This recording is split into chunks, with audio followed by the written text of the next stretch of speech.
됐네.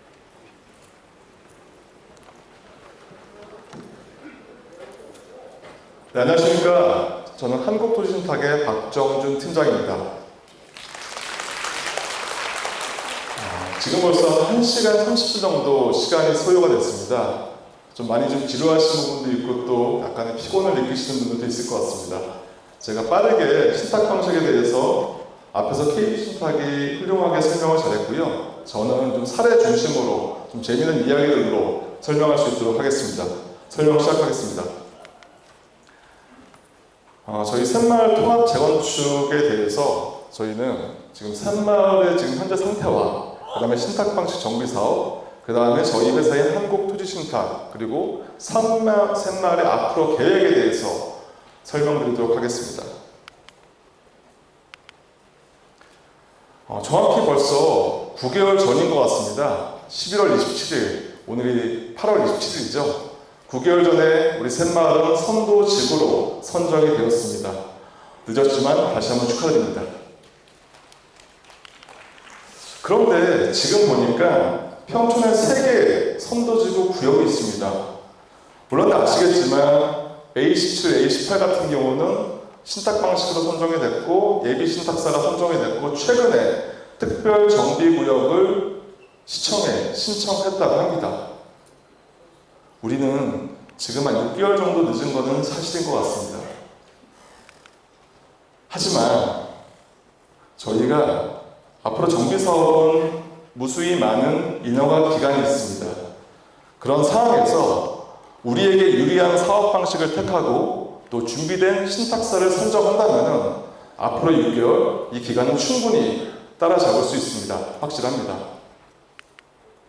그럼 우리에게 유리한 사업 방식의 신탁 방식은 어떠한 방식일까요? 제가 좀 알기 쉽게 설명드리도록 하겠습니다.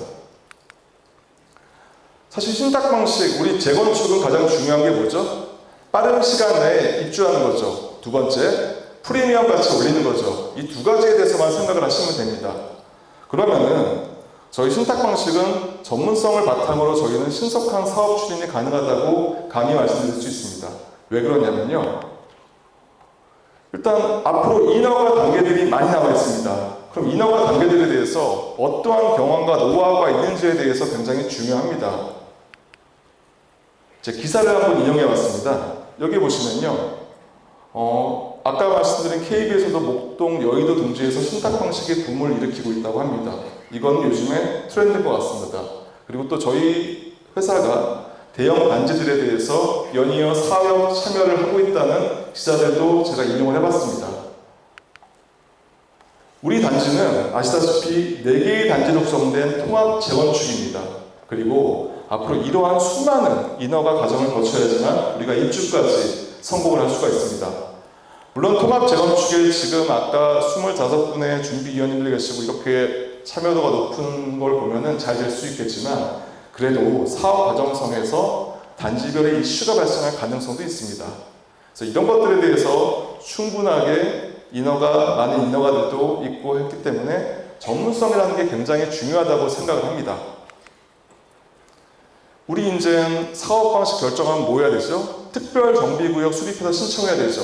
그러면은 특별 정비구역이 뭔지 보면은 결국에는 어떠한 용적률, 그 다음에 몇 층까지 우리가 지을 수 있는 밑바탕을 만드는 게 특별 정비 계획이라고 합니다. 물론 특별 정비구역은 전문업체인 도시계획업체에서 수립을 합니다.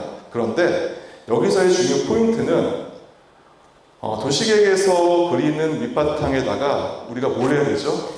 사업성을 개선해야 되고요. 상품성을 넣어야 되고요. 또 하나, 지금 여러분들이 제일 궁금한 분담금, 사업성을 시뮬레이션을 같이 동시에 해야지나 밑바탕이 완성이 되는 겁니다. 저희가 일단 사례를 보시게 되면 저희 방아이 재개발 같은 경우는 최초에 서울시에서 이건 신성통합기획으로 진행하는 것 같습니다. 그런데 보시면은 이게 평형대가 혼재해 있고 또 25평 같은 경우는 3B로 구성되는 상품성이 좀 낮았습니다. 그래서 저희가 이거를 발견해가지고 세대도 분리했고 그 다음에 3B를 4B로 변경하는 상품성을 개선하는 그런 역할을 하였습니다. 두 번째는 이제 금정역세권에 저희가 참여하는 걸 보니까 최초의 도시개혁업체가 이런 배치도를 그렸더라고요. 근데 저희가 예비신탁사로 참여한 다음에 신식 배치를 적용했고 적용 등에 대한 이런 쾌적성을 확보해서 조금 더 상품성, 프리미엄을 가미한 사례에 있어서 설명드렸습니다. 그리고 이제 실질적으로 특별정비구역 하면은 건축심의 해야 됩니다. 건축심이라는 것은 실질적인 도면을 그린 다음에 인허가를 받는 거거든요. 근데 건축심의가 한 번에 잘 통과되는 경우가 없습니다. 보완도 막 하거든요. 그러면 어떻게 되냐? 처음에 발생할 수 있는 이런 이슈들을 저희가 발굴해가지고 대안을 마련하고 인허가 기간이랑 사전 협의를 충분하게 해야 됩니다. 그래서 여기 같은 경우는 저희가 마곡 신한빌라 재건축 같은 경우는 한 번에 건축심의에 원안으로 통과한 사례가 있습니다. 그리고 또 하나, 여기는 소개해 줄 게 뭐냐면은 또 교통영향평가라는 걸 합니다. 근데 교통영향평가에서 의견들이 나옵니다. 뭐 주차 대수를 줄이라든지 그런 의견들이 나오는데 사실 주차 대수를 줄이는 건 되게 쉽습니다. 그런데 주차 대수를 줄이면 어떻게 되죠? 상품성이 저해되죠. 그럼 저희 같은 경우는 동선 계획을 변경함으로써 기존 주차 대수를 유지하면서 상품성을 올린 사례가 있다는 점 소개해 드렸습니다. 신속한 사업 추진, 지금까지 전문성에 대해서 말씀드렸고요. 신속한 사업 추진을 말씀드릴게요. 신속한 사업 추진을 하려면은 제도적으로 도움이 돼야 됩니다. 두 번째, 사업 관리 역량이 있어야 됩니다. 신문기사 인용해봤습니다. 일반 조합 방식에서 서울시에서 진행하는 것들을 조사해 보니까 약 15년이라는 시간이 걸렸습니다. 재건축에서. 굉장히 좀 오래된 시간이죠.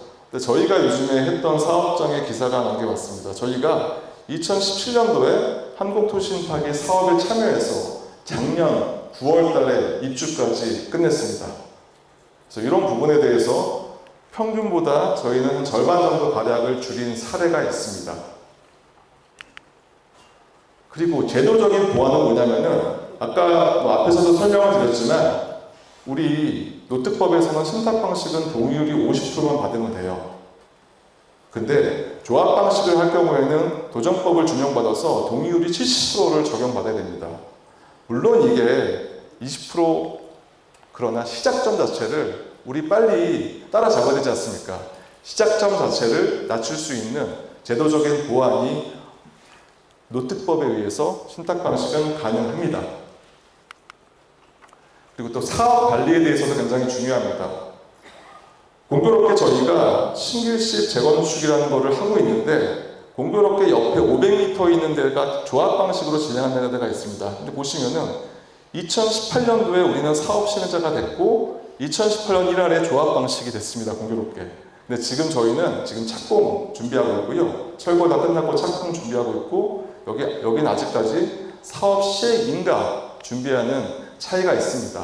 그래서 사업 관리 역량에 따라서도 충분하게 사업 기간을 단축할 수 있다는 점 말씀드렸습니다.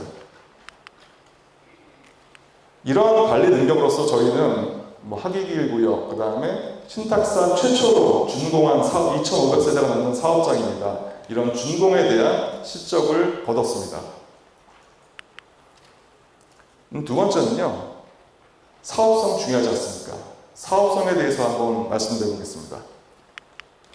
사실 정비사업에서 가장 중요한 사업성은 시공비, 공사비겠죠.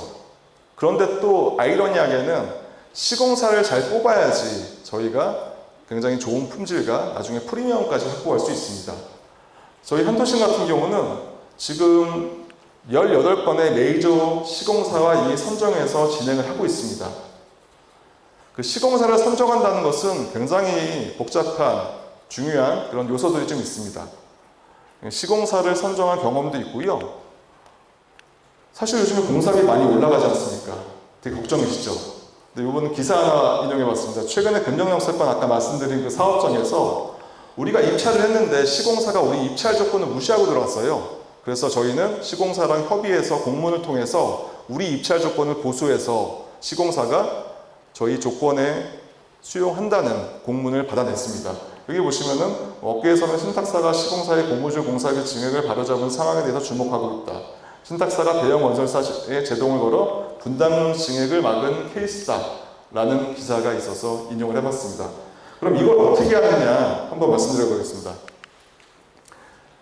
사실 공사비는 두 가지 포인트입니다. 처음 시공사를 뽑을 때 합리적인 공사비를 받아야 됩니다. 그리고 공사 시공사를 선정한 시기와 실제 착공하는 시기에 대한 차이가 있기 때문에 공사비 증액에 대해서도 철저하게 막는 중요한 도급 계약이 중요합니다. 그럼 먼저 합리적인 공사비 수령에 대해서 말씀드리겠습니다. 아까 KB에서도 말씀드린 대로 신탁 방식은 단순 도급 계약을 하기 때문에 시공사가 사업 관리나 분양 이런 것들에 대해서 신경 안 씁니다. 단지 자기네들이 공사한 만큼의 금액을 가져가면 됩니다. 그래서 이런 불필요한 금액이 빠질 수 있는 장점이 있습니다. 물론 신탁 수수료를 포함하더라도 공사비 절감액이 더 크기 때문에 소유자 입장에서는 유리하다고 볼 수 있습니다. 대략 한 조합 방식 대비 10에서 한 15% 정도의 공사비 절감 효과가 있습니다.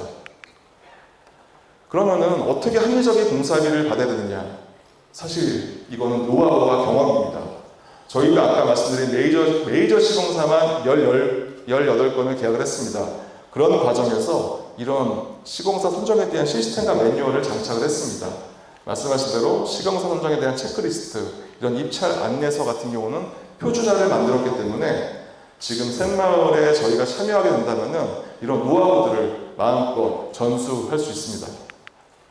그리고 저희 같은 경우는 토지 신탁 같은 경우는 업역이 신탁사 중에서 가장 오래됐습니다. 그래서 저희는 이런 기술본부에 대한 노하우가 있습니다. 그래서 저희는 시공사 뽑을 때 굉장히 중요하게 생각하는 요소가 예정 가격입니다. 뭐냐면은 이 정도 위치에, 이 정도 규모에는 이 정도 예정 가격이면 된다. 근데 이 차이가 넣는 거와 안 넣는 거의 차이는 굉장히 5에서 한 10만 원 정도 가량 차이가 나는 거를 사례에서 봤습니다. 그래서 이 부분은 저희는 할 겁니다.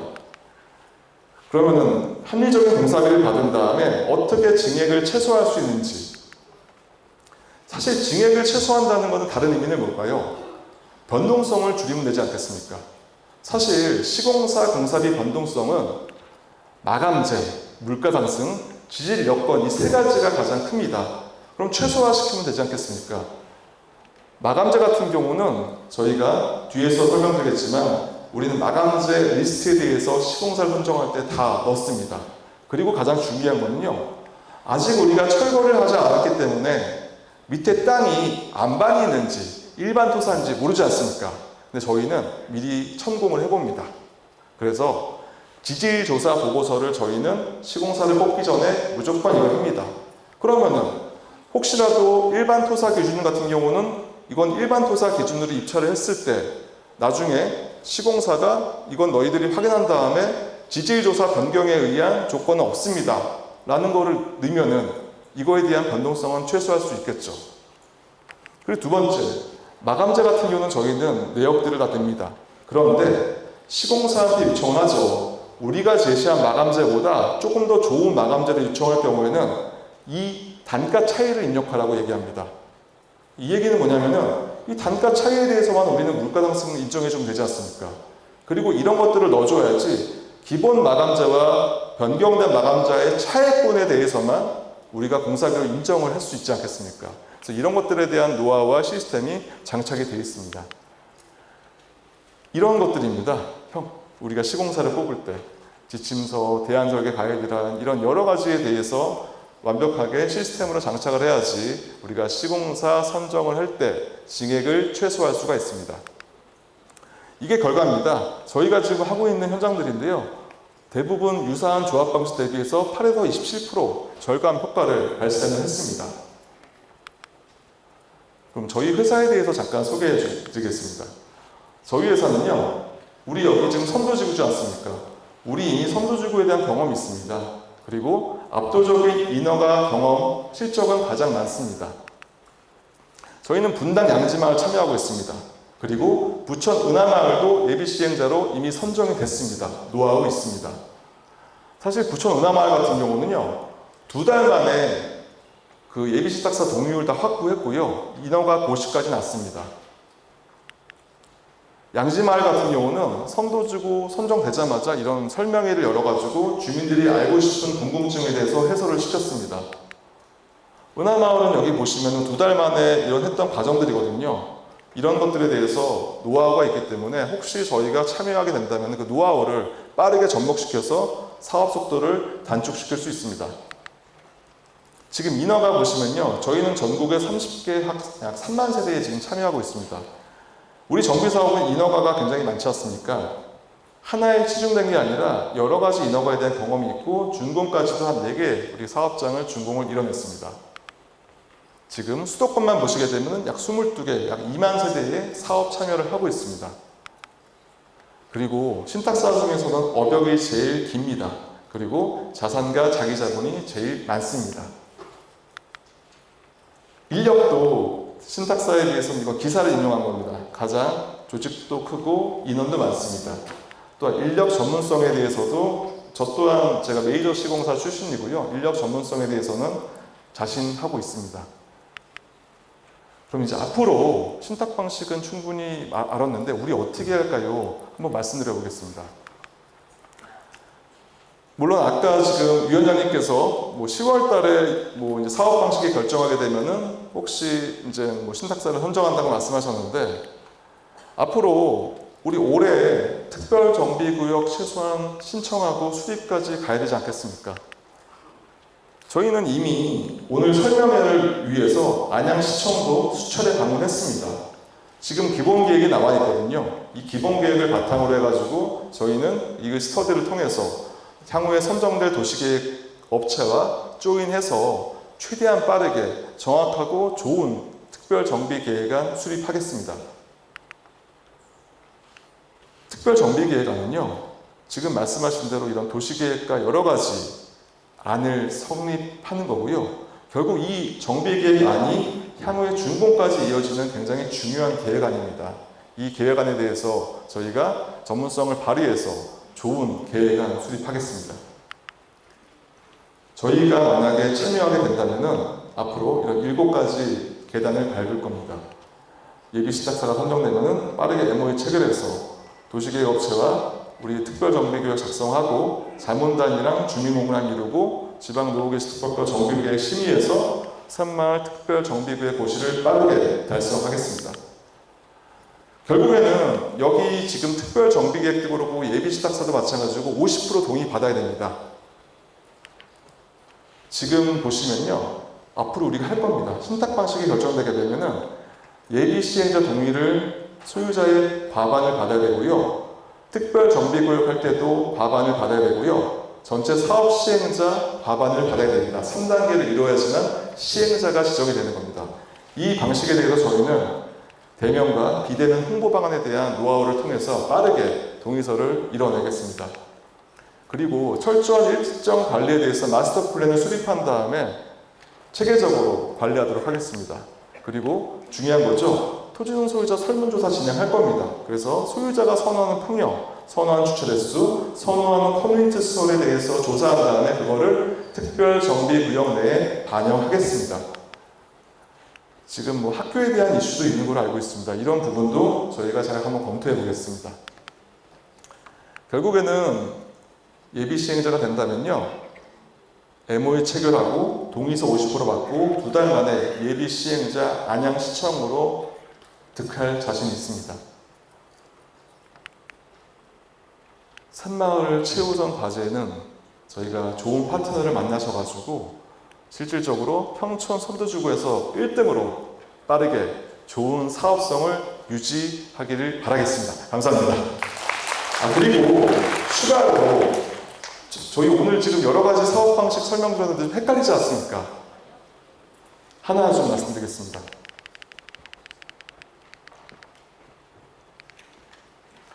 수수료 아까 질문 나온 것 같습니다.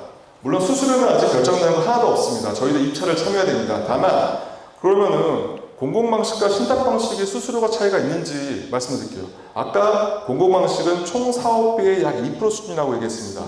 그럼 신탁방식은 요즘에 트렌드를 보면은 한 이 정도면 1% 정도 되는 걸로 알고 있습니다. 근데 우리는 총 매출액 베이스로 1%입니다. 그러면은 매출액이 100이면은 1% 곱하면은 1 정도가 되겠죠, 수수료가. 근데 공공방식 같은 경우는 보통 총 매출액이 100이면은 총 사업비는 보통 60에서 70%가 됩니다. 여기에 2% 곱하면 얼마죠? 1.2에서 1.4겠죠. 어떤 게 더 쌀까요? 요거는 장표로 가름하겠습니다. 그리고 또 하나, 저희는 매출액 베이스입니다. 매출액이 올라가면은 저희 보수도 올라가지만 여기 계신 분들에 대한 분담금도 줄어들겠죠.